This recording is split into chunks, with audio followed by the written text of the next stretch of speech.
Throughout history, there exist tragedies and mysteries that transcend events, leaving marks on our collective memory. These stories are not just about their profound impact on friends, family, and loved ones, but also society, as the inexplicable circumstances that surround them bring with them intrigue and disbelief. From haunting messages left in remote places to cell phones ringing incessantly from the wreckage long after their owners have passed, each mystery offers both hope and heartache to those left behind. These stories reveal more than the tragedies themselves. They unveil the human spirit tested to its limits, struggling against nature, fate, and the relentless march of time. Regardless of the outcomes, they speak of resilience where loved ones cling to faint signals, refusing to surrender to despair. Each story a reminder of our capacity for hope amidst the darkest of circumstances. Welcome back to Fireside Unsolved, Episode 87, Mysterious Messages Left Behind.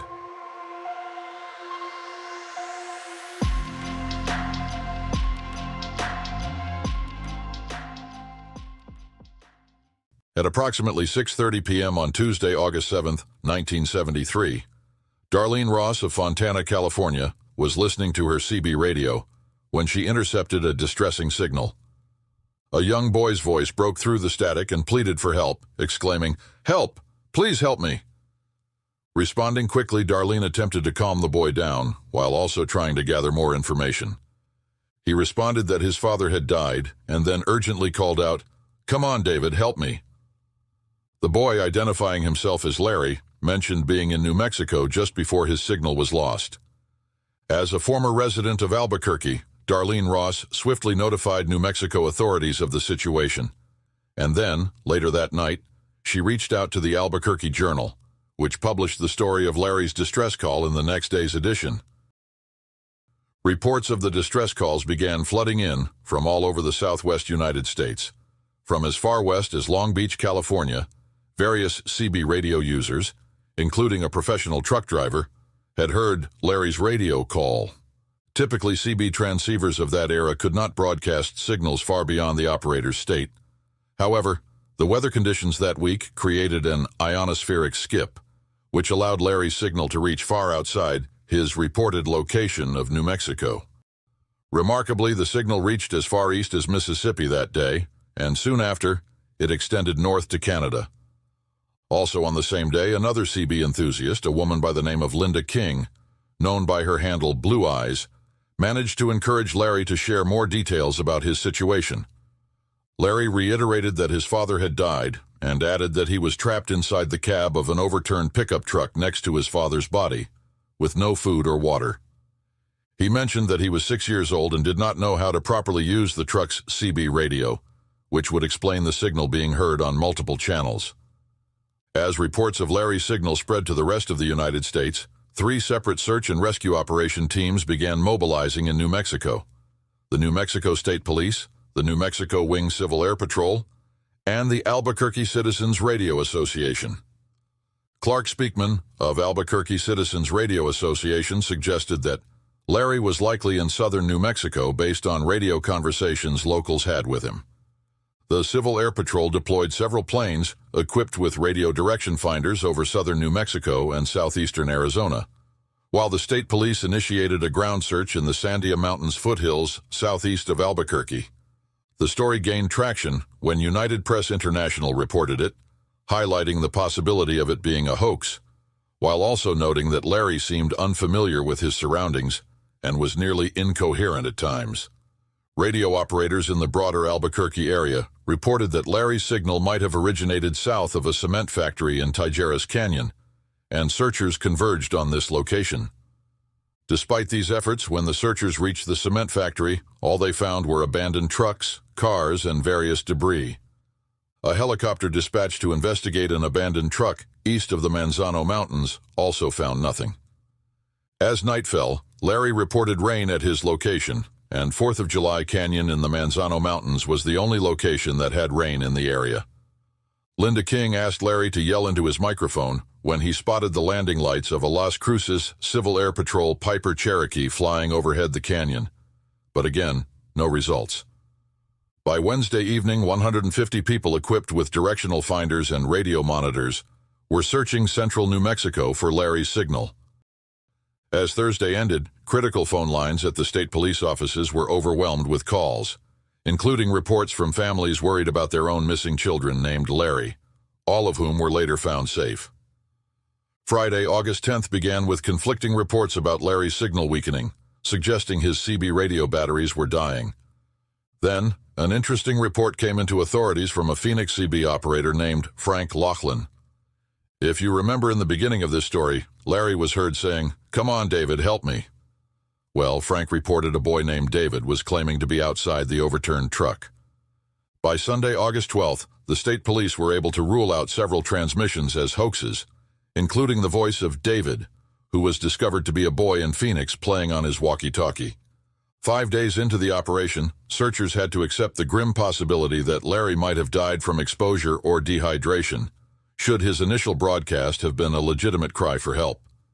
With all leads exhausted, the search was called off Sunday night. 4 directional finders were left operating in central New Mexico over the following weeks, which would allow his location to be more easily pinpointed if Larry were to broadcast again. On Saturday, August 24, 1973, CB operators in Colorado picked up the voice of a man who claimed to be responsible for the Larry signals. The man boasted about hoaxing the New Mexico State Police over CB radio.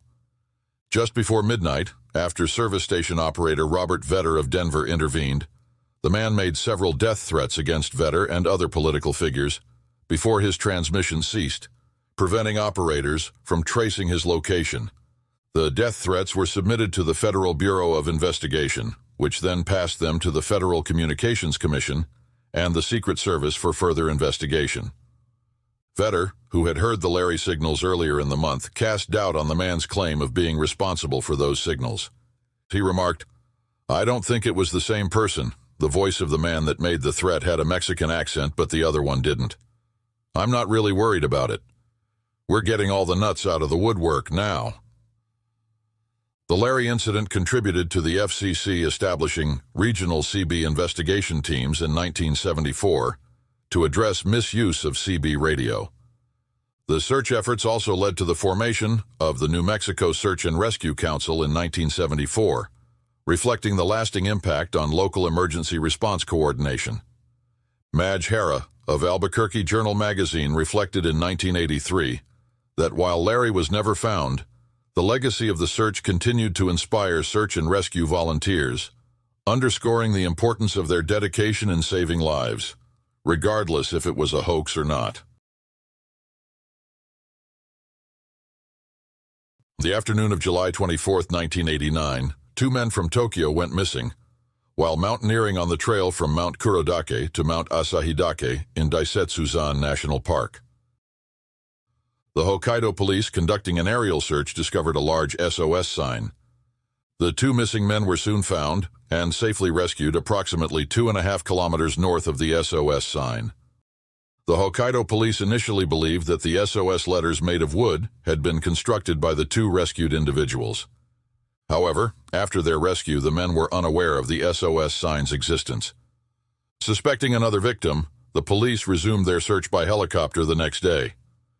This search led to the discovery of human bone fragments bearing signs of animal bites, with some bones appearing to have been broken while the person was still alive. Near the SOS sign, the police found a hole just large enough to fit a human body, containing 4 cassette tapes, a tape recorder, a backpack, amulets, a human skull, a tripod, a pair of men's basketball shoes, 2 cameras, a notebook, and the driver's license of Kenji Iwamura. Iwamura, a 25-year-old office worker from Konan, Aichi Prefecture, had gone missing on July 10, 1984, after setting out to hike Asahidake. When Iwamura failed to return to work a week later, his parents requested a police search, but no trace of him was found at the time.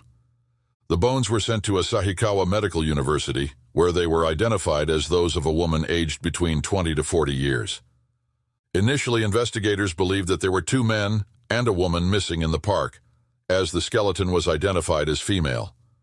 However, no record of a missing woman in Asahidake existed, and Iwamura was reported to have gone alone into the mountains. The police played the recordings found on the cassette tapes, and one of the tapes featured a young man's voice shouting for help for 2 minutes and 17 seconds. The translation of his plea is as follows: "Help me. The place is where I first met the helicopter. The Sasa is deep and you can't go up. Lift me up from here." The purpose of the SOS tape recording remains unknown, but it is speculated that the man on the recording, who was stuck, may have recorded it in the hope that a search team would hear it before he became too debilitated to speak. Another possibility is that the tape recorder was accidentally switched on while the man was yelling for help. Many have speculated that the man shouting was Iwamura, but when his parents were asked about the recording, they could not confirm that the voice belonged to their son. The remaining tapes contained music from different anime TV shows. The SOS sign was investigated by the Japan Forestry Agency and the Japan Geographical Authority, and after a review of previous topographic map data and aerial photographs, they confirmed that the SOS sign was visible in images taken as far back as September 20th, 1987. The wooden letters of the SOS sign were constructed by stacking large, fallen birch trees, and it was estimated that creating such a giant sign would have taken about 2 days and considerable effort. Investigators speculated that the sign was made by the missing person whose skeleton was found and believed to be Iwamura. However, the autopsy described the body as thin and weak, suggesting it would have been impossible for him to make the sign on his own. Additionally, no axe or tool that could have been used to cut down the trees was found at the site. An acquaintance of Kenji Iwamura testified that Iwamura had been carrying a recording of anime theme songs on a tape and wore the same size basketball shoes found during the search. To this day, the SOS incident is still unsolved. It was on April 4, 2001, that Gene Larsen, a paragliding enthusiast from New Zealand, disappeared after taking off from Mystic Point, Australia, a renowned spot for paragliders. Gene had been enjoying the sport with a group, including a doctor, who later became alarmed when Gene did not return to their meeting point as expected. The doctor, who had been paragliding with Larsen, reported hearing distressing sounds over the radio later that night. He described hearing a voice and moaning, which he believed belonged to his injured friend, Gene Larsen. This prompted immediate concern as it suggested that Larsen might be stranded or hurt somewhere in the rugged terrain. Inspector Neil Fursden, the acting police chief at the time, expressed his deep concern about the situation. He emphasized the gravity of the circumstances, noting that the most troubling aspect was the possibility that Gene Larsen was out there, waiting to be found. The search efforts intensified as Fursden and his team made repeated attempts to communicate with Larsen over the radio. The rescue teams faced a challenging task, navigating the difficult and potentially dangerous landscape around Mystic Point. The continued affirmation over the radio that it was indeed Gene Larsen responding gave the search teams a glimmer of hope, but also underscored the dire need to locate him quickly. As night fell, the search continued and the responses over the radio became more telling. Clicks indicated that the person on the other end could see power lines and was injured. Initially focusing on a compact, 1 square kilometer area of rugged terrain, the search eventually expanded to cover an 80 square kilometer region as hopes of finding Larsen alive dwindled.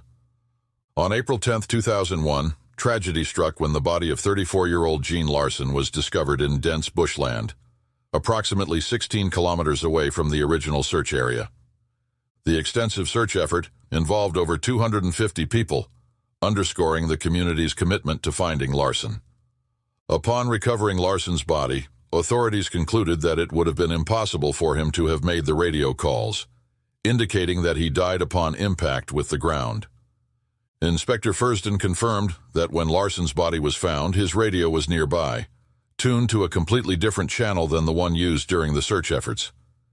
This revelation added mystery to the tragic incident, leaving lingering questions about what exactly transpired during Larsen's final moments in the Australian wilderness. The unimaginable happened in California's San Fernando Valley, when a commuter train carrying 225 passengers collided with a freight train on September 12, 2008, resulting in what became known as the Chatsworth crash. Among the 25 lives lost was 49-year-old Charles E. Peck, a customer service agent at Delta Airlines based in Salt Lake City.